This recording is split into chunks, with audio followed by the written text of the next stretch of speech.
যে সমস্ত পুরুষগুলো দেনমোহর বাকি রেখে মারা যায়, যে সমস্ত পুরুষগুলো দেনমোহর বাকি রেখে মারা যায়, ওদেরকে কাল কিয়ামতের দিন ব্যভিচারকারীদের কাতারে দাঁড় করাবে। তোর বিয়ে করা জনমের মতো ঘুচে যাবে বাবা। এতেও মারবি সুবহানাল্লাহ বাপ? সব জায়গায় ঝাড়িস নি, গন্ডগোল হয়ে যাবে সব। তিনটে দোয়া শিখেছে হুজুরের কাছ থেকে, তিনটে দোয়া, সুবহানাল্লাহ, আলহামদুলিল্লাহ আর ইন্না লিল্লাহি ওয়া ইন্না ইলাইহি রাজিউন। কোথায় মারতে হবে এটা শিখিনি, তিনটে দোয়া শিখেছে, সুবহানাল্লাহ, আলহামদুলিল্লাহ আর ইন্না লিল্লাহি ওয়া ইন্না ইলাইহি রাজিউন। এখন বাপ, ছেলে আর মা তিনজন মিলে ঈদের কেনাকাটা করতে যাচ্ছিল চন্দনেশ্বর বাজারে। যেতে যেতে বাজার করে ফেরার সময় জওয়ান ছেলে বিয়ে করেছে নতুন, ওর বিবি শাড়ি টাড়ি দিয়ে আগে আগে হেঁটে আসছে, বুড়ো আর বুড়ি পিছনে, হোঁচট খেয়ে বুড়োটা পড়ে গেছে।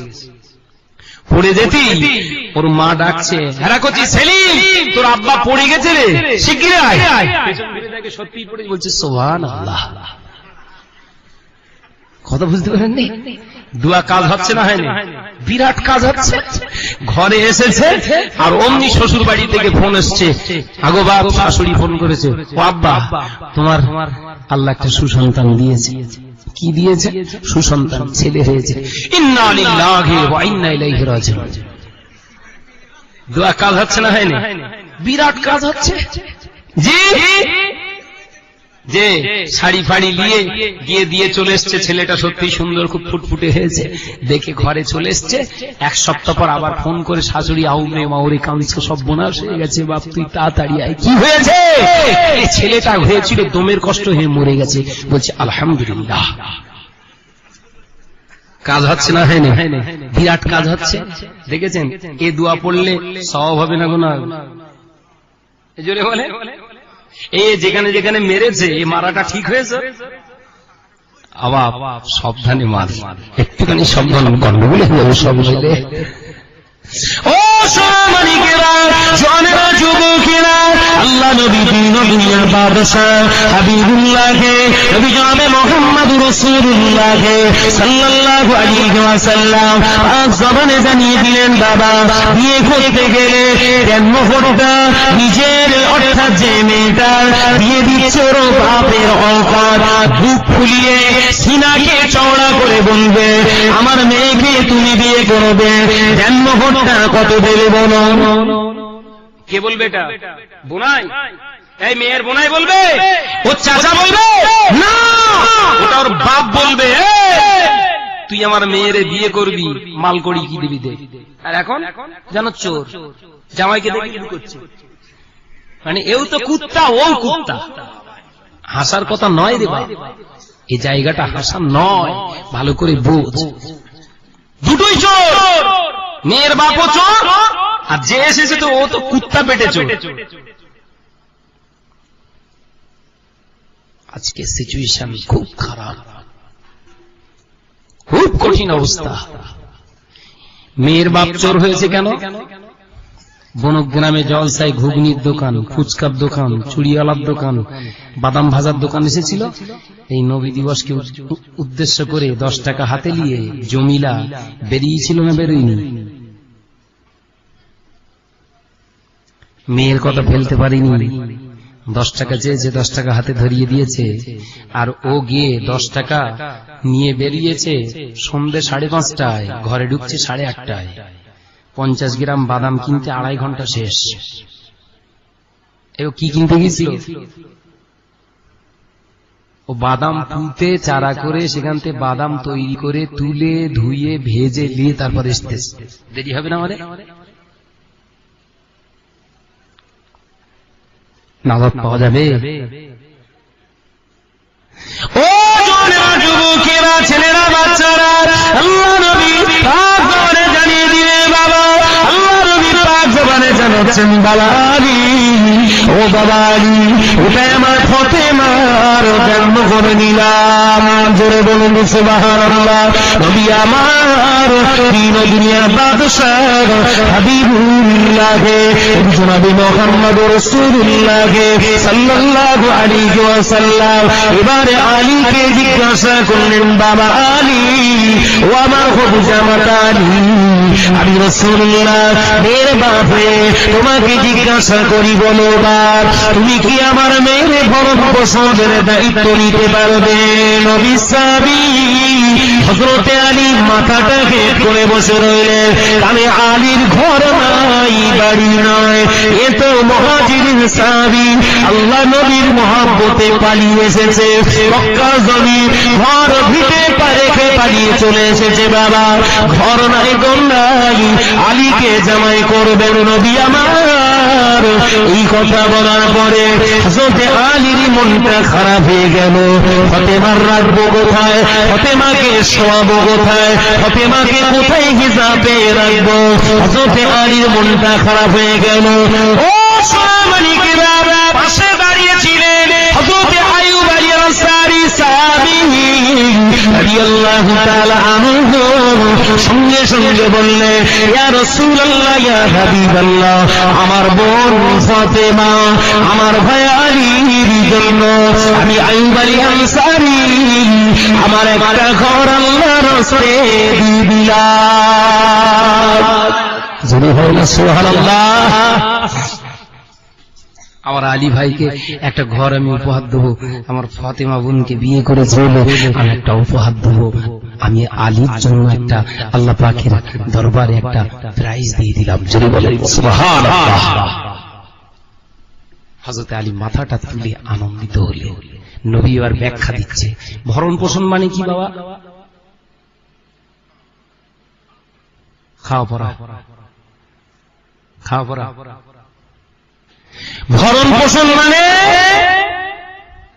প্রত্যেক মাসের শেষে একটা করে নতুন শাড়ি, প্রত্যেক দিন গোশ আর মাছ, বিছানা যেন শক্ত না হয়, স্পঞ্জের গদি যেন ধাপে,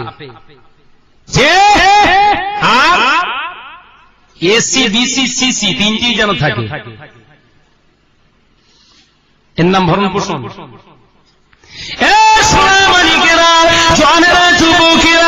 ভরণ পোষণ অপব্যাখ্যা করবেন না, ইসলামকে অপব্যাখ্যা করবেন না।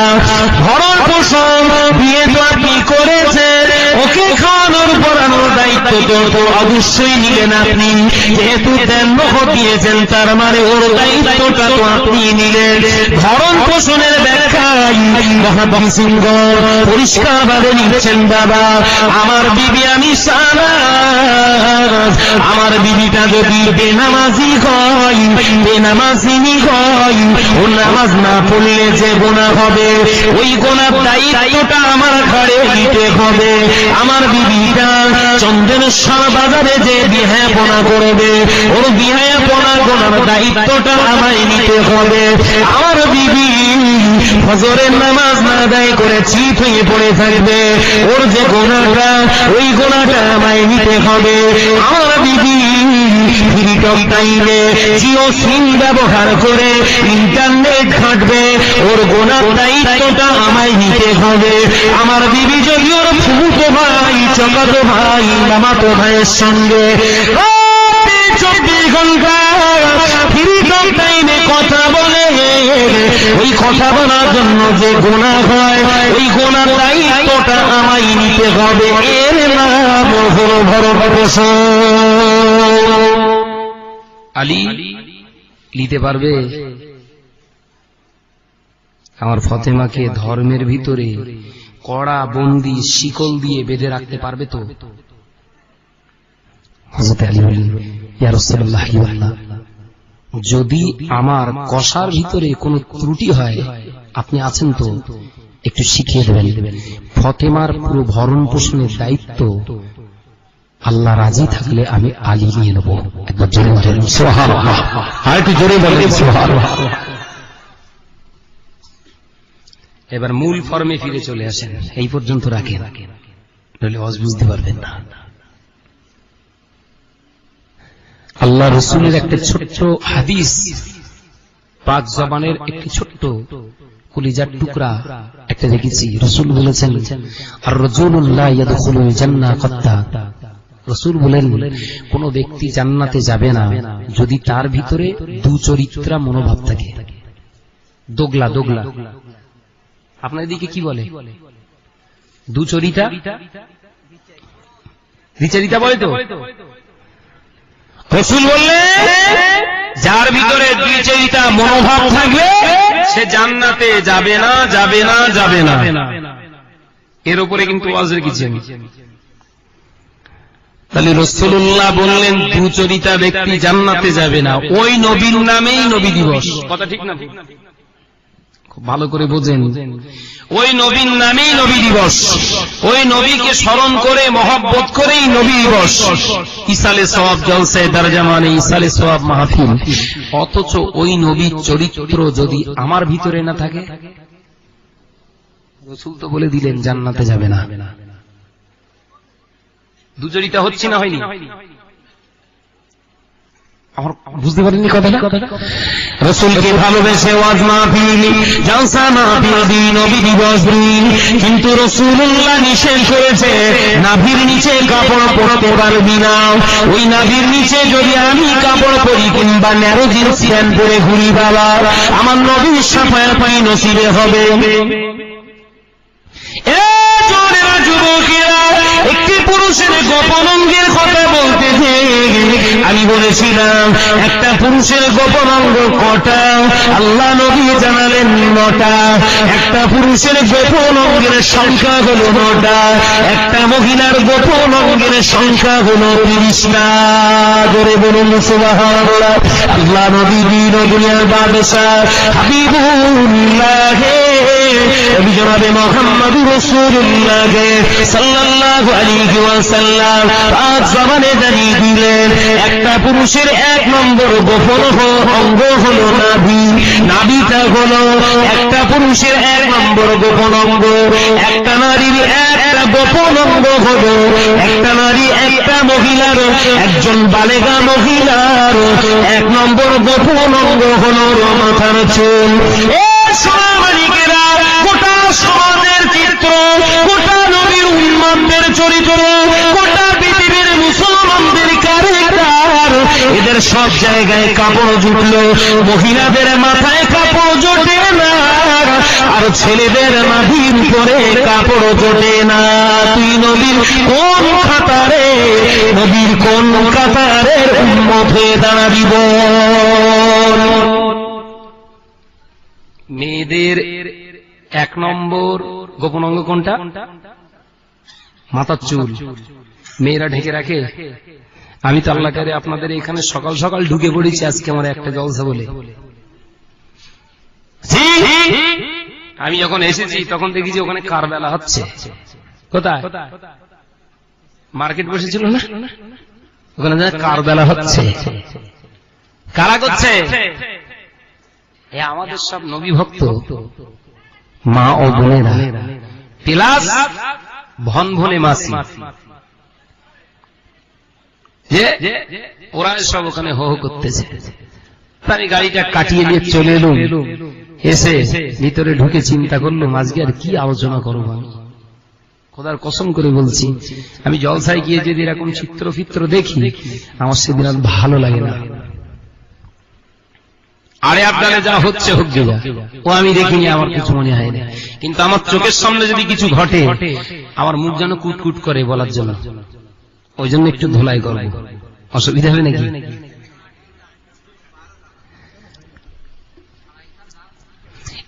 সোনামানিকেরা, জনেরা, যুবকেরা, কানে খুলে শুনে গেলি বাবা, আল্লাহ নবী দিন দুনিয়া বাদশা হাবিবুল্লাহ নবী জনাবে মুহাম্মদুর রাসূলুল্লাহ সাল্লাল্লাহু আলাইহি ওয়াসাল্লাম ঘরের মেয়েটাকে 8 বছরে বেঁধেছিলেন বাবা। ঘরের মেয়েটাকে 8 বছরে শিক্ষা দিল। এ মরি সাহেবের যান, মুসলিম যান, এ হাজি সাহেবের যান, এ সুফি সাহেবের যান, তোর ঘরে 18 বছরের মেয়েটা কি করে মাথা আলগা করে ঘরে? আল্লাহ পাক তোকে কি করে জান্নাতে দেবে? নবী তোর জন্য কোন মুখ নিয়ে শাফায়াত করবে বল?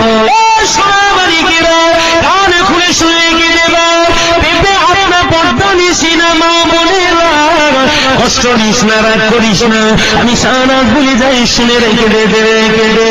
কোন মহিলার যদি মনে করে আমি রমজান মাসে রোজা রাখছি, নামাজ আদায় করি, আমি আমার জন্য আল্লাহ পাক ক্ষমার জায়গা রেখে দিয়েছে, তবে তোর জন্য আমি নসিহত করে গেলাম, শোন।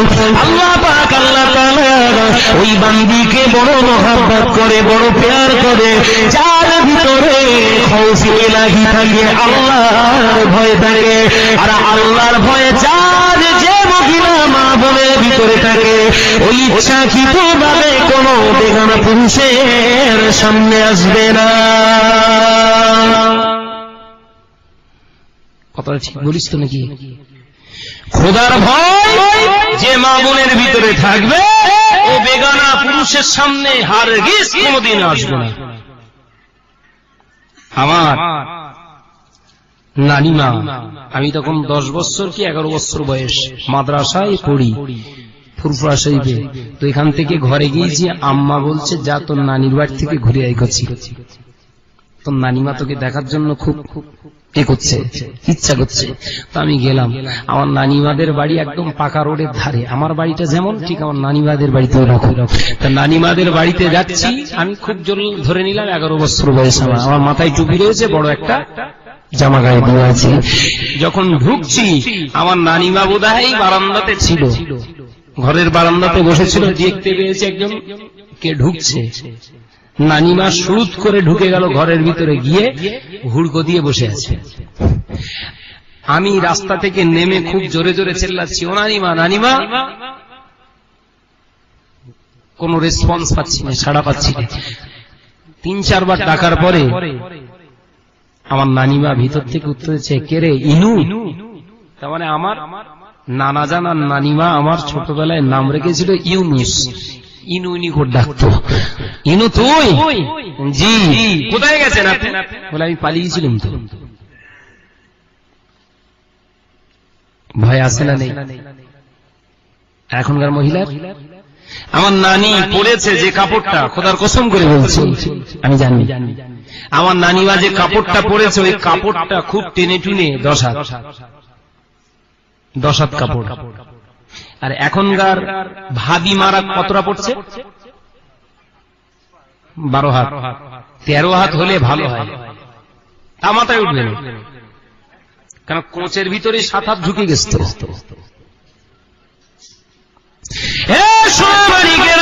জনেরা যুবকেরা কানে খুলে শুনে গেলে পদ্মানি সিনেমা বলেরা, আল্লাহ তাআলা, আল্লাহ পাক আল্লাহ তাআলা একটা ফ্যামিলির ভিতরে একজন পুরুষকে আমার আল্লাহ প্রেসিডেন্ট করে পাঠায়। একজন বাড়ির মুরব্বী হলো প্রেসিডেন্ট।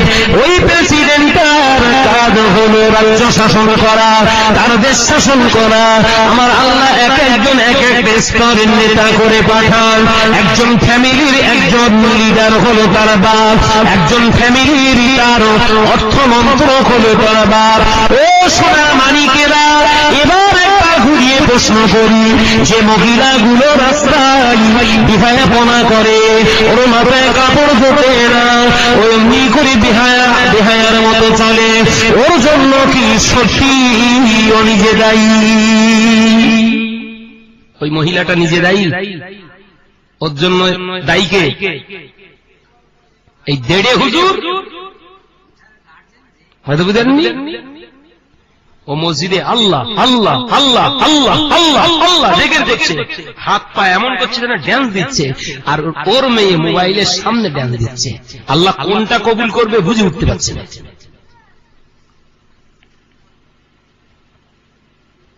বলে ও সোনা মানিকেরা, জনেরা যুবকেরা, আল্লাহ নবী দুনিয়ার বাদশাহ হাবিবুল্লাহকে, নবী জনাবে মুহাম্মদুর রাসূলুল্লাহ সাল্লাল্লাহু আলাইহি ওয়াসাল্লামের পাক বিবি কুলিজার বিবি আম্মা জান হযরত আয়েশা সিদ্দিকা রাদিয়াল্লাহু তাআলা আনহা বর্ণনা করলেন, আমি নিজে চোখে দেখেছি আমার বেটি ফাতেমা ইমাম হাসান হোসেনের মা হবার পরেও ফাতেমাকে দেখেছি, ফাতেমা ঘরের ভিতরে এমন ভাবে থাকতেন হাসান হোসেনের জীবনে কোনদিন ওর মায়ের মুখটা ছাড়া আদাস অন্য কোন চেহারা তাদের অবলোকন হয় না। ধরে বলুন সুবহানাল্লাহ। কি মা ছিল সে, কি মেয়ে ছিল সে, কি নবীকে ভালোবেসেছিলেন তিনি। আল্লাহ নবী ইন্তেকালের পরে 6 মাস পরে আপনারা শুনেছেন আম্মা জান হযরতে ফাতেমা ইন্তেকাল করেছিলেন। বাবা হযরতে ফাতেমা ইন্তেকালের আগে স্বামীকে ডেকেছিলেন, ওরে আমার প্রাণপ্রিয় স্বামী, আমি আপনার কাছে 3টি অনুরোধ রাখব, 3টি আমার রিকোয়েস্ট থাকবে, এই 3টি দাবি কিন্তু মানতে হবে। 3টে দাবি। ও বিবি ফাতেমা, কি 3টি দাবি তুমি এমন করে কথা বলো কেন? আম্মা জান ফাতেমার চোখ পেতে পানি তুষার গড়িয়ে যান।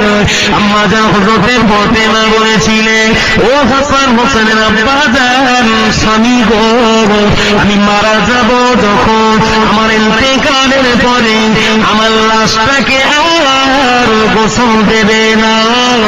দ্বিতীয় নম্বর প্রশ্ন, দ্বিতীয় নম্বর চাওয়া হলো, আমি ফাতেমা যখন মারা যাব আমার ইন্তেকালের পরে আমার দিনের আলোতে জানাজা পড়বে না, আমার মরণের সংবাদটা পৃথিবীর বেশি মানুষের কাছে জানাজানি করবে না। ও বেটি, ও আমার কলিজার কলিজা স্বামী, ও ইমাম হাসান হোসেন আব্বাজান, শুনুন শুনুন, তৃতীয় নম্বর দাবি হলো, আমি ফাতেমা যখন মারা যাব আমার ইন্তেকালের পরে আমার লাশটাকে, বডিটাকে কবরস্থ করার সময় বেগানা বেগানা কোন পুরুষের হাত দিয়ে ধরবেন না। কটা দাবি? 3টে। ভাই, নবী তো 10 জন সাহাবীর জান্নাতের সার্টিফিকেট দিয়েছিল না, দেয়নি? দুনিয়ায় জোরে বলে দিয়েছিলেন তো। তার ভিতরে ফাতেমা একজন আছে না নেই? আছে। তার এই 3টে শর্ত দেখে কি মনে হয় তাকে জান্নাতি করা হয়নি? বিশ্লেষণ যদি করা হয়, তার ধারণা ছিল এরকম যে আমার উপরে এখনো আল্লাহ নারাজ হয়ে আছে, সাবধান হয়ে চলতে হবে। আর আমাদের কোন সার্টিফিকেট টিকিট এসছে নাকি? তাহলে গাল লম্বা করে কি করে ফুসকা ঢোকাচ্ছ? ফুসকা কি করে ঢোকাচ্ছ? তোর সামনে তোর মরণের পরে তোর কবরে সেকেন্ডে সেকেন্ডে বাস পড়বে, একবার শুধু মরে দেখ। জলসায় ঘুরতে যাওয়া দুলা ভাইয়ের হাত ধরে, নাউযুবিল্লাহ মিন যালিক, দুলা ভাইয়ের হাত ধরে ঘুরতেছি। কে? প্রমিসা। জিজ্ঞাসা করছি, হেরা তুই তোর বোনাইয়ের হাত ধরে? দুলা ভাই না, দুলা ভাইয়ের কোলে পর্যন্ত আসা যায়। রাসূলুল্লাহ বললেন, বোনাই শালীর কাছে হলো, শালী বোনের কাছে হলো মরণের থেকে 10 গুণ ভয়ানক। কি বলেছে? বোনাইয়ের কাছে শালী হলো মৌতের থেকে 10 গুণ ভয়ঙ্কর বিপদ। আমরা সাইকেল নিয়ে ঘুরতেছি, ওরে বাপ রে বাপ, এই মলি সাহেব আজকে ওয়াজ করে যাচ্ছে, সহজে ছাড়বে নাকি? জীবনে যেন এই বনক গ্রামে না ঢোকে, যদি ঢোকে চালা দেবো না, কালকেই শুরু হবে। এই আমি চলে যাচ্ছি, কালকে আমার সবরাসানি হবে আবার। তবে ভয় আমি সাহায্য করি নে, এটা ভালো করে জেনে নেবেন। সোনামানিকেরা, জওয়ানেরা, যুবকেরা, আল্লাহ নবী কলেজা টুকরি খাতুনে জান্নাত হযরতে ফাতেমা ইন্তেকাল হয়ে গেল না। আল্লাহ নবী কলেজা টুকরি বেঁচে থাকা অবস্থায় হযরতে আলী প্রশ্ন করলেন, বিবি ফাতেমা, ও ইমাম হাসান হোসেনের আম্মা জান, আমি আপনাকে প্রশ্ন করছি, একবার উত্তর দিন। ও ফাতেমা, মানুষ মারা গেলে, তোমার আম্মা আব্বা জান মারা গেলেন, আমরা গোসল দিলাম, আমি আলী নিজে হাতে গোসল দিয়েছি, তুমি কেন তোমার লাশটাকে, শরীরটাকে কেন গোসল দিতে নিষেধ করলে? আম্মা জান ফাতেমা বলেছিল, ও রাসূলের সাহাবী, ও আমার স্বামী গো, আমি ফাতেমা যখন মারা যাব, আমার লাশটাকে গোসল দেওয়ার জন্য এলাকার মহিলাগুলো আসবে, আমার গোসল দেওয়ার জন্য তারা এসে আমার গায়ে পানি ঢেলবে, ওই পানি ঢালার সময় আমার চেহারার দিকে তারা নজর দেবে। বিশ্বাস করুন স্বামী, আমার বাপের কাছ থেকে, আমার নবীর কাছ থেকে আমি ফাতেমা 8 বছরের শিক্ষা দিয়েছিলাম। আমার আব্বা যারা জানিয়ে দিয়েছিলেন, ফাতেমা নাজাত পাবি না, তো চেহারা যদি বেগানা পুরুষ নারীগুলো দেখে তুই নাজাত পাবি না, ফাতেমা নাজাত পাবি না। নবীর বেটি বলে তুই নাজাত পাবি না। আমি আমার আব্বা জানের কথাটা স্মরণ করি, আল্লাহ আযাবে জাহান্নামের ভয় আমি ফাতেমা, আমি মরণের আগে গোসল দেব, আল্লাহ যেন ওই গোসলটাই মঞ্জুর করে দেন। জোরে বলুন সুবহানাল্লাহ, আরো জোরে বলুন সুবহানাল্লাহ। ও আমার স্বামী গো, সেই জন্য আমি বলেছি, আমার অন্য কোনো টেন্ডেন্সি ছিল না। আম্মা জান হযরতে ফাতেমার দ্বিতীয় প্রশ্নের উত্তর চাইলে, ও বিবি ফাতেমা, দ্বিতীয় প্রশ্ন তুমি যে করে গেলে, আমি উত্তরটা তোমার কাছ থেকে নিতে চাই। যে প্রস্তাবটা তুমি রাখলে, ওই প্রস্তাবটার বিশ্লেষণ আমি তোমার কাছ থেকে চাই। কি চান বলুন? আপনার ইন্তেকালের পরে এই সংবাদটা কেন আমি এলান করব না, মানুষের কাছে জানাজানি করব না? জানাজায় যত বেশি লোক হবে, জানাজায় যত বেশি লোক হবে, মুসল্লি হবে, ততই তো আপনারই উপকার। আল্লাহ নবী কলিজার টুকরি খাতিরে জান্নাত বললেন, ও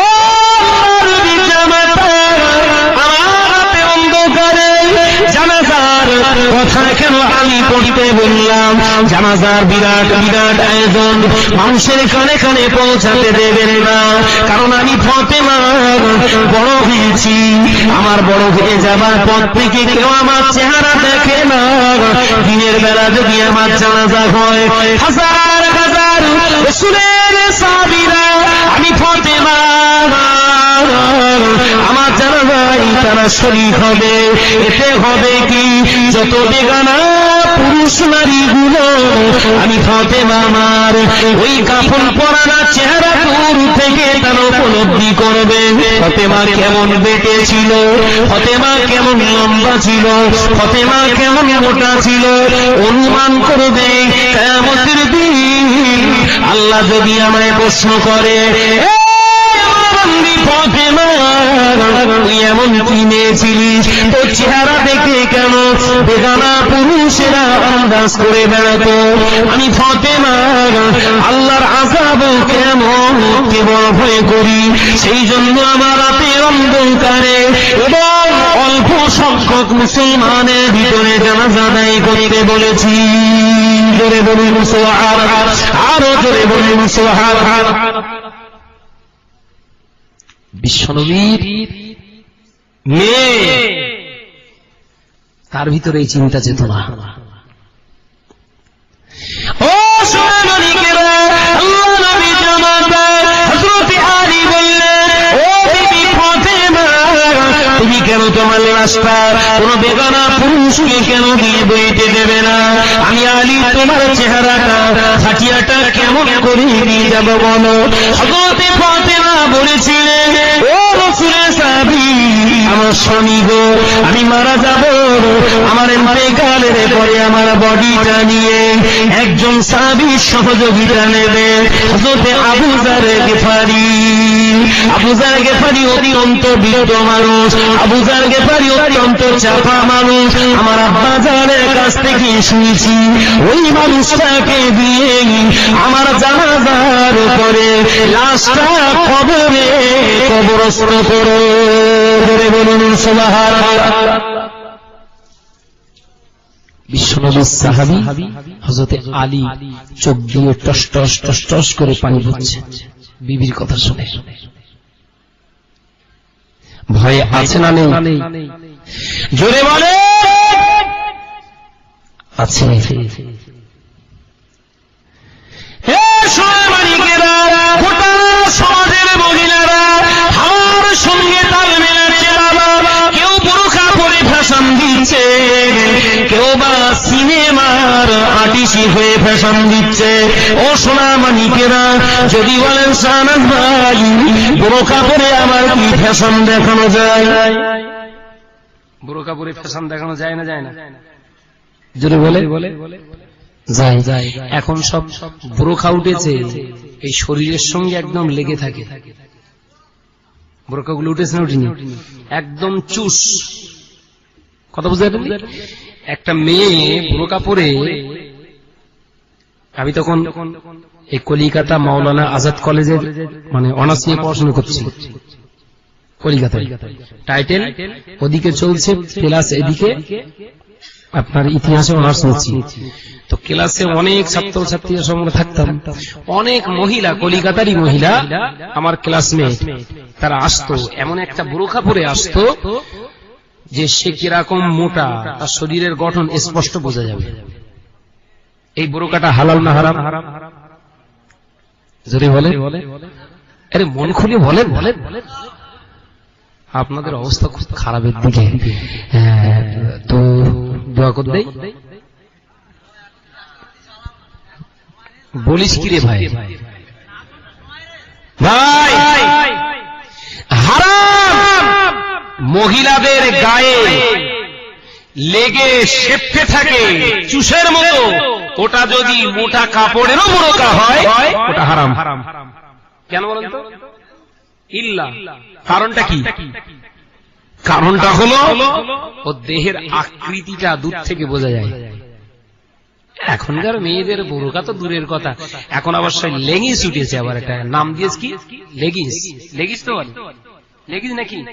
সে চুষের মতো, একদম গাডার চুষের মতো পরে দিব্যু শ্রীদেবী ঘুরতেছে বাজারে, দূর থেকে ছেড়ে দেবে। দেখেছিস রান কিরাম মোটা? দেখেছিস কিরাম মোটা রান? এ কথা ঠিক না ভুল? ওরে বাপরে বাবা, ঠ্যাংগুলো কিরাম সরু গো। জাহান্নামে যেতে হবে।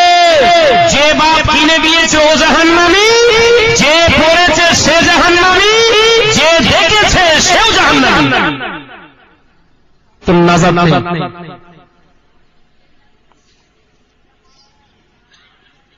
দেখ পেছনে আমার সবরাসানি শুরু হয়ে গেছে বোধহয়। দেখ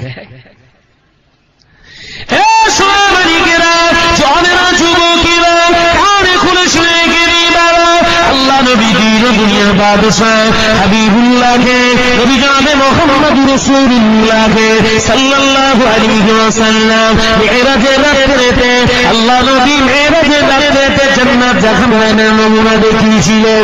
আমার নবী জাহান্নামটা পরিদর্শন করতে গিয়ে দেখলেন বেশি বেশি মহিলারা জাহান্নামী।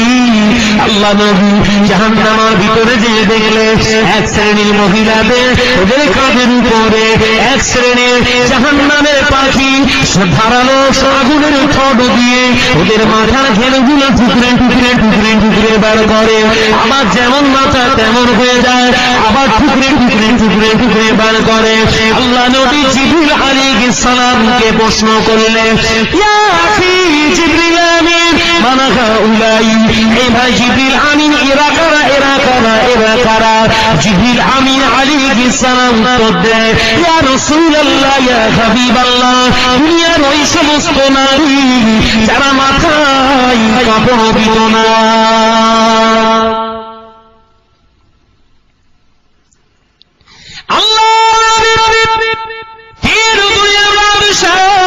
হাবিবুল্লাহকে নবী জনাবে মুহাম্মদ রাসূলুল্লাহকে সাল্লাল্লাহু আলাইহি ওয়াসাল্লাম আবার কিছু দূর জাহান্নামের ভিতরে অবস্থান করলেন। প্রিয় সাথী জিবরিল আলাইহিস সালাতু ওয়াস সালামকে সঙ্গে নিয়ে আল্লাহ নবী দেখলেন এক শ্রেণীর মহিলাদের মাথার পর থেকে অর্থাৎ গর্দান থেকে পা পর্যন্ত এমন একটা পোশাক পরিধান করিয়ে দেওয়া হয়েছে। গোটা পোশাকটা আগুন দিয়ে তৈরি, আগুন দিয়ে তৈরি, জাহান্নামের আগুন দিয়ে তৈরি। নবী আমার আর সহ্য করতে পারে না। ইয়া আখি জিবরিল আমিন মান হাউলাই, ও ভাই জিবরিল আমিন এরা কারা, এদের অবস্থা কেন, এরা কি অপরাধ করেছে? প্রিয় জিবরিল আলাইহিস সালাম ফেরেশতা উত্তর দেয়, ইয়া রাসূলুল্লাহ ইয়া হাবিবাল্লাহ, এরা হলো দুনিয়ার ওই সমস্ত নারী যারা এমন একটা পোশাক পরিধান করত যে পোশাকটা দেখে বেগানা পুরুষ নারী আকৃষ্ট হয়ে যেত। এসব পোশাক উঠেছে না উঠিনি? এই জোরে বলে, হামেশা হামেশা কিনে দিচ্ছি। এক একটা ড্রেসের নাম, ছেলেদের প্যান্টের নাম ন্যারো, মেয়েদের জামার নাম পাখি। পাখি জামা বেরিয়েছে না, মানে গায়ে দিলে যেন উড়বে। পাখি জামা বেরিয়েছে আজ থেকে প্রায় 3 বছর আগে।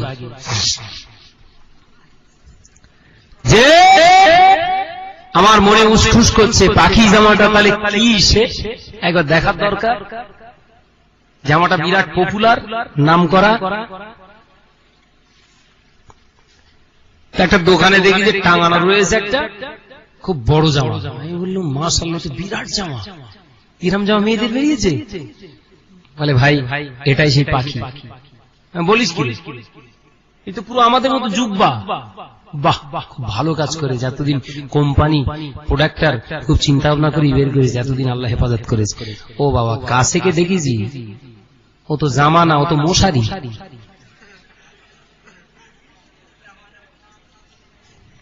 যে ও তো জামা না, কাছে গিয়ে দেখি তো মুসলমান তো পড়তে চাইবে না, ভেতরে একটা সে কি গজা কাপড় দিয়েছে, দিয়ে উপরে মশারি টাঙিয়ে দিয়েছে। ছেলেদের নজর পড়ুক অসুবিধে নেই, কিন্তু মশা জানা না ঢোকে। কি আদব বলেন দিন। পুরুষদের নজর পড়ুক কোন অসুবিধে নেই, কিন্তু মশা জানো না ঢোকের ভেতরে। মশারি একটা টাঙিয়ে দিয়েছে, হাতা এখান থেকে এই পর্যন্ত কি সুন্দর, পুরো মশারি ছিঁড়ে লাগিয়ে দিয়েছে। কি আদব। কিনতে থেকে সবার হজ করেছে, সে কিনতেছে কার জন্য? ওর মেয়ে পড়বে। আরো কাবা ঘর নাড়া দিয়ে চলে এসছে। সোনামানিকেরা, জনেরা, যুবকেরা, আল্লাহ নবী দিন দুনিয়ার বাদশাহ হাবিবুল্লাহকে, নবী জনাবে মুহাম্মদুর রাসূলুল্লাহকে সাল্লাল্লাহু আলাইহি ওয়াসাল্লাম পাক জবানে জানিয়ে দিলেন, আদায়ুসু লা ইয়াদখুলুল জান্নাহ, তাইসেরা পশ্চিমকালে বেহেশতে যাবে না।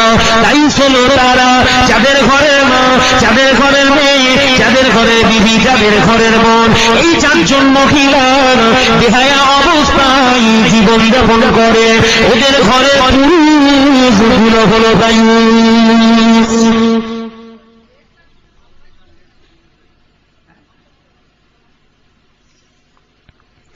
ও সোনামানিকেরা, জনেরা, যুবকেরা, মনে কষ্ট নিস না বাবা, পর্দা নিস না মা বোনেরা, তোরা আমার শত্রু নয়, আমি তোদের শত্রু নয়। আমি শুধু বোঝাতে চাইলাম, নবীকে ভালোবেসে দুনিয়াদারি করছি বাবা, নবীর উপরে দরুদ শরীফ পড়ছি, নবীর দিবস পালন করছি, নবীর পিছনে এত টাকা খরচ করছি, নবীর চরিত্র আনতে পারলাম না। আল্লাহ নবী জানিয়ে দিলে, আমি নবী আমাকে ভালোবাসা মানে শুধু দরুদ শরীফ নয়, আমি নবী আমাকে মহাব্বত করা মানে আমার পিছনে খেদা করা নয়। আমি রাসূলুল্লাহ জানিয়ে দিলাম, আমার চরিত্র যদি তোদের ভিতরে আনতে পারি, এ আমার সাহাবীরা, তোদের নাজাতের কোনো স্থান নাই। চরিত্র ভিতরে আনতে হবে।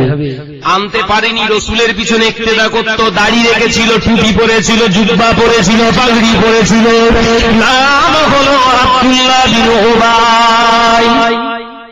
জান্নাতি না জাহান্নামী? জাহান্নামী। রসুলের পিছনে নামাজ পড়েছে, রসুলের ওয়াজ শুনেছে, রসুলের দাড়ি রেখেছে, রসুলের নামাজ পড়েছে, চরিত্রটা ঠিক করতে পারেনি। কি করেছিল? কাত্তা, দুগলা চরিত্র, মুখে এক বলতো, করতো আর এক। সেরকম হয়নি তো। এই আপনাদের ভাইয়ের কথা অসুবিধা হচ্ছে? আমাদের ভিতরে সেই স্বভাব নেই তো। যদি না থাকে তাহলে ঘরের মেয়েটাকে এই বেলা শিক্ষা দেন। যদি না থাকে ঘরের ছেলেটা কুত্তা মডেলের স্টাইলের পেশাব ফিরতে নিষেধ করেন। কুত্তা তবু একটা ঠ্যাং তোলে, এর ঠ্যাংও তোলার সময় নেই, দাঁড়িয়ে দাঁড়িয়ে ছেড়তেছে। যে সাবধান, আমি আপনাদের ভাই, আপনাদের কাছ থেকে বেশি সময় নেব না। আমি শুধু এতটুকু জানতে চাইলাম, নবী দিবসটা সঠিকভাবে মূল্যায়ন করতে পেরেছি না পারিনি? নবী দিবসটা কি বোঝা যাচ্ছে তো? জীবনের পরিবর্তন নবীর আগমনের সময় থাকলে অনেক বিস্তারিত কোরআন এবং হাদিসের রেফারেন্স দিয়ে বোঝাতাম। আল্লাহ রসুল যখন আসছে দুনিয়ায়, রসুলের আগমনের সূচনাতেই আল্লাহ পৃথিবী একটা ভূগোল পরিবর্তন করে দিলেন। কি? সোবে সাদেকে রসুল আসছেন। সোবে সাদেকে আজও পর্যন্ত বিজ্ঞানী গবেষণা করে বলছে, সোবে সাদেকে অর্থাৎ নাউদিন নাওরা, এই ভোরবেলাটায় যদি যে হাওয়াটা, যে আবহাওয়ার হাওয়াটা, বাতাসটা কোন মানুষের দেহে লাগে প্রতিনিয়ত, তার দেহে থেকে কঠিন 5টা রোগ আল্লাহ সারিয়ে দেবে। জোরে বলে, জোরে হয় না? আর আমরা ঘুমুচ্ছি, ফজরের নামাজ সব মক্কায়। ফজরের সময় কোথায়? একটা বাড়িতে পড়েন ফজরের নামাজ, মসজিদ এসে পড়েন, সব মক্কায়। 9টার সময় উঠতে ফজরের রক্ত জলসা হলি চিত হয়ে মাল কুত্তার মতো পড়ে আছে।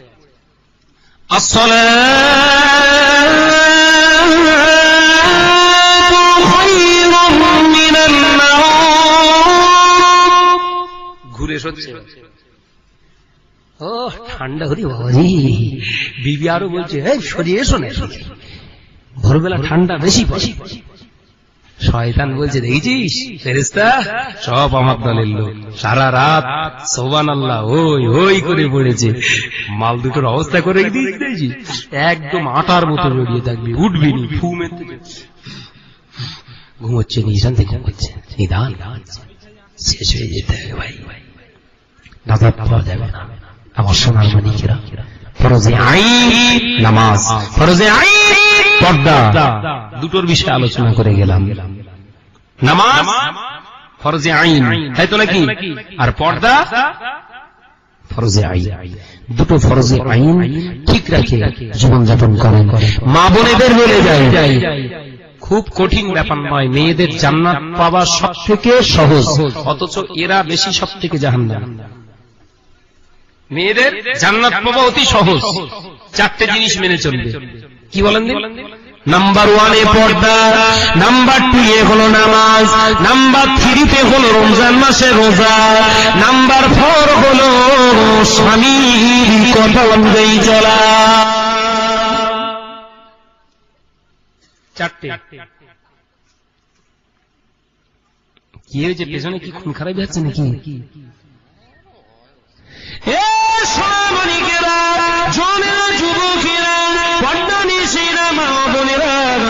আগে ছেলেরা শুধু সুখ খেত, ছেলেরা সুখ খেত, মেয়েরা ভালো ছিল বাবা। ছেলেরা চিন্তা করলো মেয়েরা জান্নাতে যাবে। এখনকার ছেলেরা অতি বুদ্ধিমান, ওরা চিন্তা করলো শাহনাজ ভাই মুফতি ফতোয়া দিয়ে গিয়েছে, সুদের টাকা হারাম, সুদের টাকা খেলে জাহান্নামে যেতে হবে, আমি একা কেন জাহান্নামে যাব? তাই ওর বিবিটাকে ঠিক করলো, এই আমার বিবি, আমি তোরে না দেখে থাকতে পারি না, তোর চাঁদের মুখে হাসি যদি না দেখি ঘুমাতে পারি না। এই আমার বিবি, তুইও চলে যা চন্দনেশ্বর বাজারে গিয়ে মহিলা সমিতি বন্ধন গ্রুপে নাম লেখা, তুইও সুদ খাবি যা, আমিও সুদ খাই, চল একসঙ্গে জাহান্নামে যাই। সুদ করে ছেয়ে গেছে পুরো একদম। আগে শুধু ছেলেরা খেত, কথা ঠিক না ভুল ভাব? আগে শুধু ছেলেরা শুধু সুদ খেত, এখন মেয়েরা ছেলেদের টপকে দিচ্ছে। কত কোম্পানি বেরিয়েছে, ডোগরা, বন্ধন, মহিলা সমিতি, বলেন LIC, রোজভ্যালি, সাহারা, বলেন হাজার হাজার সব কোম্পানি বেরিয়েছে। বলে এক দিলে চাপ দেবে। আমার সোনামানিকেরা, হারাম ও সোনামানিকেরা, মুসলিম শরীফ এবং বুখারীর রয়েছে পাওয়া যায়, আল্লাহ নবী জানিয়ে দিলেন সুদখোরের নামাজ আল্লাহর দরবারে কবুল হয় না, সুদখোরের রোজা আল্লাহর দরবারে কবুল হয় না, সুদখোরের দোয়া আল্লাহর দরবারে কবুল হয় না। সুদখোর যদি মারা যায় বিনা তওবায়, ওর কবরের আযাব কিয়ামত পর্যন্ত মাফ হবে না।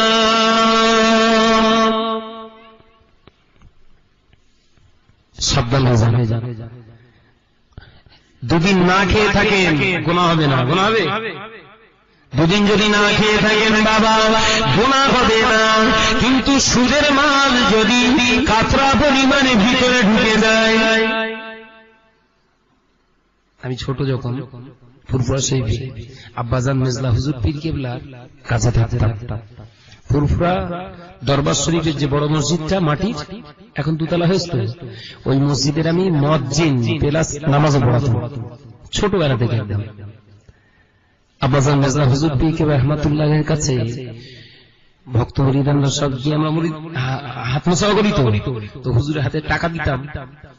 আব্বাজান হুজুর কি করতেন, দুটো দুই ধারে পকেট ছিল হুজুরের, ফতু পড়তেন, মোছাও করলেন, এ টাকা এই পকেটে, এ টাকা এই পকেটে, এ টাকা এই পকেটে, এ টাকা এই পকেটে, বাঁধারের টাকাগুলো ঢেলে দিতেন, এটা বস্তা ভর্তি কর। ফুরফুরায় এখনো যাবেন দেখবেন আব্বাজান মেজলা হুজুর পীর কেবলার হাতে গড়া 52টা পায়খানা পেশাব ঘর লাইন দিয়ে করা আছে, দেখেছেন তো? হ্যাঁ, রাস্তার অপোজিটে পশ্চিম সাইডে 52টা। জানেন ওই টাকাগুলো কিসের? সব সুদের। হুজুর কেবলা টোটাল টাকাটা দিয়ে দিয়েছিলেন, যাও এই টাকাগুলো নিয়ে পায়খানার পেশাব ঘর করো। আমার সোনার মানিকেরা কোথায়? আমাদের ভিতরে খোদার ভয় উঠে গেছে। যে বক্তা ওয়াজ করছে এখন 80%, কত বললো? শতকরা 80% ওয়াইজিন বক্তা এরা 5 ওয়াক্ত নামাজ পড়ে না। খোঁজ দিয়ে দেখবে, একদম হকিকত কথা বলে দিয়ে যাচ্ছি, মিলিয়ে নেবেন। এরা 5 ওয়াক্ত নামাজ পড়ে না, যদিও নামাজ পড়ে জামাতের প্রতি গুরুত্ব নেই। অনেক আগে এসেছি, অনেক আগে আসার পরে মসজিদে জামাত হচ্ছে, পাশের ঘরে বসে আছি, হুজুর চলেন না ভাইজান, যাও বাবা আমি এখানে পড়ে নেবো। এগো হুজুরের জাত না কেউ, জোরে বলেন।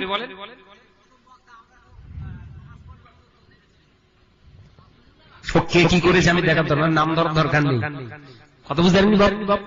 ওই যে সিগন্যাল দিলেন, ওই নাম ধরে গুনাহ হলো। জোরে বলুন আস্তাগফিরুল্লাহ। যে বহু বক্তা, আমি নাম ধরে বলবো না, তাহলে গীবত করা হবে। ভালো করে বুঝে নেন, জ্ঞানের দ্বারা চলতে হবে, বুঝতে পারেননি?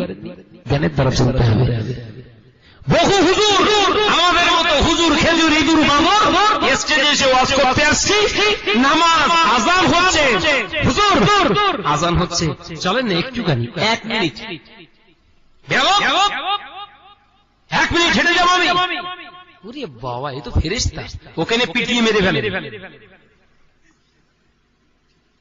শরিয়াতের বিরোধী এরা হচ্ছে শরিয়াতের শত্রু, আল্লাহ রাসূলের দুশমন, এদের থেকে সাবধান হতে হবে। রাসূল বললেন, যেখানে যে অবস্থায় তোমার হুকুম হয়ে যাবে না মারো কি নামাজ। এই আস্তে আস্তে আমি মাগরিবের নামাজ পড়লাম কোথায় জানেন, সায়েন্স সিটি পেরিয়ে এসে আপনাদের ওই কি ওই জায়গাটার নাম ভুলে যাচ্ছে, যেখানে ক্যাচড়াখানা থাকতো আগে, ওইখানে গাড়ির ভিতরে গাড়ি ঘুরিয়ে দিয়ে গাড়ির ভিতরে বসে নামাজ পড়েছি। হয়েছে না হয়নি? খোদা ভীতির সন্ধান নিজের ভিতরে করে নিতে হয়, কেউ করে দেয় না। কথা বুঝতে পারেননি? মসজিদে আজান হচ্ছে, আব্বাজান মেজলা হুজুর পীর কেবলা, আমি আজান দিতাম মুখে, এখনো মুখে আজান হয়, আজান দিতাম তো আজানটা আল্লাহ পাকের খাস রহমত অনেক দূর পৌঁছাতো, একদম ছোট হুজুরের দরবারের মানুষরাও, আমি যখন মজ্জিন ছিলাম নামাজ পড়তে আসতাম আমাদের মসজিদে, মানে বড় মসজিদে। জি, তো এই আজান শুনে আব্বাজান মেজলা হুজুর পীর কেবলা অসুস্থ, চোখে অন্ধ, দেখতে পায় না, কিন্তু হুজুর কেবলাকে কোনো দিন ঘরের ভিতরে নামাজ পড়তে কেউ দেখিনি। চলো নিয়ে চলো, কোথায়? মসজিদে। এবার জোরে বলেন সুবহানাল্লাহ, আর জোরে হয় না সুবহানাল্লাহ? ওলি কাদের বলবেন, আলেম কাদের বলবেন? ভালো সুর করে শাহনাজ ভাই ওয়াজ করছে, আলেম, হ্যাঁ আমলটা দেখবেন। আব্বাজান মেজলা হুজুর পীর কেবলার জন্য একটা কথা বলতেন, বাবা ঘোড়া আর গাধা দেখতে অনেকটা এক। কি বলতেন? ঘোড়া আর গাধা দেখতে অনেকটাই এক, তবে বাবা একজনের কাজ হলো গভীর জঙ্গলে ছেড়ে দেওয়া, আর আরেকজনের কাজ হলো কিন্তু গন্তব্যস্থলে পৌঁছে দেওয়া। একবার জোরে বলুন সুবহানাল্লাহ। এই লেজটা ধরার আগে চিন্তা করো, মুখটা দেখে ঠাঁটবাপ দেখে তবে লেজটা ধরো। ওই ঘোড়ার লেজটা ধরতে যেয়ে যেন গাধার লেজটা ধরুনি, গাধার লেজটা ধরলে গাধার কাজ হলো বলো গভীর জঙ্গলে ছেড়ে দেওয়া, কারণ ওর নাম গাধা, তো ওর রাস্তা ঠিক নেই, যতক্ষণ তুমি চালাবে ততক্ষণ চলবে। আর ঘোড়া শুয়ে পড়বেন, শিক্ষিত ঘোড়ার পিঠেতে গাড়িতে শুয়ে পড়বেন, ও গন্তব্যস্থলে পৌঁছে দেবে না দেবে না? দেবে। আমি আপনাদের বলে যাচ্ছি, ওই মধু বাবা বাসা সোনার মানিক ওরে আয় রে, ওরে আয় রে, ওদের কলিয়ে জ্বালা করতে বোধায় যে বাবা মধু সোনা, ওই মধু মাখা কথা ভুলে যাবেন না, ঈমান শেষ হয়ে যাবে। একজন বক্তা ওয়াজ করতে করতে বলছে আল্লাহর লীলা খেলা, কি বলছে? আল্লাহ পাকের লীলা খেলা, জোরে জোরে বলুন সুবহানাল্লাহ। ওই স্টেজে আমি রয়েছি, বক্তা বিরাট বক্তা, আমি নাম বলবো না, গজল টজল খুব গায়, আমি খুব খুব রেগে আগুন হয়ে গেছে। আমি বললাম আজকে ঝাড়বো স্টেজে, তা যাই হবে আল্লাহ ভরসা। এই নলমুড়ি মাদ্রাসার জলসাই এই বছরে এই হয়ে গেছে কিছুদিন আগে, আমি ছিলাম, ওর পরেই আমি ঝাড় দিলুম, দেওয়ার পরে মাল দেখি সুরসুর করে লেগে যাচ্ছে। একটা আলেম যদি তার জ্ঞান গরিমার ভিতরে যদি মানুষকে বুঝিয়ে বেঈমান করে দিতে পারে, ও আলেমের জাত। এই জোরে বলে, ওর বাজার বিরাট। সেই জন্য বলছি সাবধান হন, আপনার আমার ভাই শত্রু নয়। কারণ রাসূলুল্লাহ বলেছেন একটা ভালো মানুষের ভালো গুণ হলো অসৎ পথ থেকে, খারাপ কাজ থেকে তাকে ফিরিয়ে আনা। কথা ঠিক না বল? আপনার আমার ভাই বাপেরা, পর্দা নিশিনা মা বোনেরা বলে গেলাম, রাগ করবেন না, বুঝে সুঝে জীবন যাপন করুন। আল্লাহ আমাদের সকলকে তৌফিক আতা করুন। সকলে আল্লাহুম্মা আমিন। দরুদ শরীফ পড়ি, আল্লাহুম্মা সাল্লি আলা।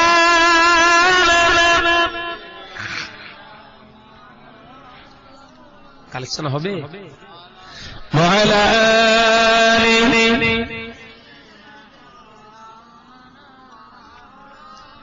ভাই আমি আপনাদের জিজ্ঞাসা করছি, এই জলসাটা আগামী বছর নবী দিবসটা হবে না হবে না? কে কে হবে হাতে জোরে দেখান তো বাবা। মাশাআল্লাহ, নারায়ে তাকবীর। নারায়ে তাকবীর। বিশ্বনবী দিবস, বিশ্বনবী দিবস, নারায়ে তাকবীর। বলেন খাতা কই? আগামী বছর আমার কোন ভাই আমার নবী পাকের এই বিশ্বনবী দিবস অনুষ্ঠানের জন্য আল্লাহর রাস্তে 1000 টাকা দান করবে? কি নাম বাপ? কাশেম আলী? কাশেম আলী মোল্লা। কাশেম আলী মোল্লা বলবেন না, মোহাম্মদ কাশেম আলী মোল্লা। নবীর উম্মতের পরিচয় দিতে হবে না হবে না? নাম বলার সময় মোহাম্মদ ছাড়া নাম বলবেন না। আমার ভোটার আইডি কার্ডে মোহাম্মদ ছাড়া শুধু শাহনাজ দিয়েছিল, শাহনওয়াজ মন্ডল। ওই ভোটার কার্ডটা চেঞ্জ করেছে। কথা বুঝতে পারবেন? কথা ঠিক না ভুল? মোহাম্মদ ছাড়া দুনিয়া হয়নি, মোহাম্মদ ছাড়া জমিন হয়নি, মোহাম্মদ ছাড়া জান্নাত হয়নি, মোহাম্মদ ছাড়া আমি শাহনাজও হতে চাই না। একবার ধরে বলেন সুবহানাল্লাহ। এই চিন্তা চেতনা নিয়ে চলেন। আমার ভাই মোহাম্মদ কাশেম আলী মোল্লা 1000 টাকা আগামী বছর ওয়াদা করলেন নবী দিবসে। আপনার খুশি না বেজার? জোরে বলেন আলহামদুলিল্লাহ। এই খুশি হলে কি বলতে হয় বলুন আলহামদুলিল্লাহ। নারায়ে তাকবীর, নারায়ে তাকবীর। ওর সঙ্গী হবে কে ভাই? আরেকটি 1000 টাকা ফটাফট মারতে হবে। জি জি। দ্বিতীয় কোন ব্যক্তি ভাই আমার আছে? আমি মুসাফির হালাতে আছি এখন। মুসাফিরের দোয়া আল্লাহ কবুল করেন।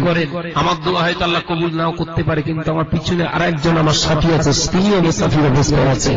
আল্লাহ মুসাফিরদের দোয়া আল্লাহ কবুল করে থাকেন। জোরে বলেন সুবহানাল্লাহ। মুস্তাজাবুদ দাওয়াত। আল্লাহ পাক দোয়া কবুল করে নেন। জোরে বলেন কে আছেন বাবা? কি নাম? মোহাম্মদ মুশাররফ মোল্লা। মোল্লা গোষ্ঠী বোধহয় নাকি? মাশাআল্লাহ মাশাআল্লাহ। একবার জোরে তাকবীর দেন। নারায়ে তাকবীর, নারায়ে তাকবীর। তারা ভরা ওই নীল আসমান দেখে জোড়ায় প্রভু আমার প্রাণ। তারা ভরা ওই নীল আসমান দেখে জোড়ায় প্রভু আমার প্রাণ। দিন কাটে যখনই রাত্রি আসে, জোনাকির মতোই তারারা ভাসে। দিন কাটে যখনই রাত্রি আসে, জোনাকির মতোই তারারা ভাসে। এমন করে কে সাজালো, এমন করে কে সাজালো, আল্লাহ মহান তুমি আল্লাহ মহান। জোরে বলেন না সুবহানাল্লাহ। আর জোরে হয় না? তারা ভরা ওই নীল আসমান দেখে জোড়ায় প্রভু আমার প্রাণ। তারা ভরা ওই নীল আসমান দেখে জোড়ায় প্রভু আমার প্রাণ। সকল তারার মাঝে কি যে চাঁদ, সকল সময়ে থাকে তারই প্রভাব। সকল তারার মাঝে কি যে চাঁদ, সকল সময়ে থাকে তারই প্রভাব। এমন করে কে সাজালো, এমন করে কে সাজালো, ওগো আল্লাহ তোমারই তো দান। জোরে হয় না? তারা ভরা ওই নীল আসমান দেখে জোড়ায় প্রভু আমার প্রাণ। তারা ভরা ওই নীল আসমান দেখে জোড়ায়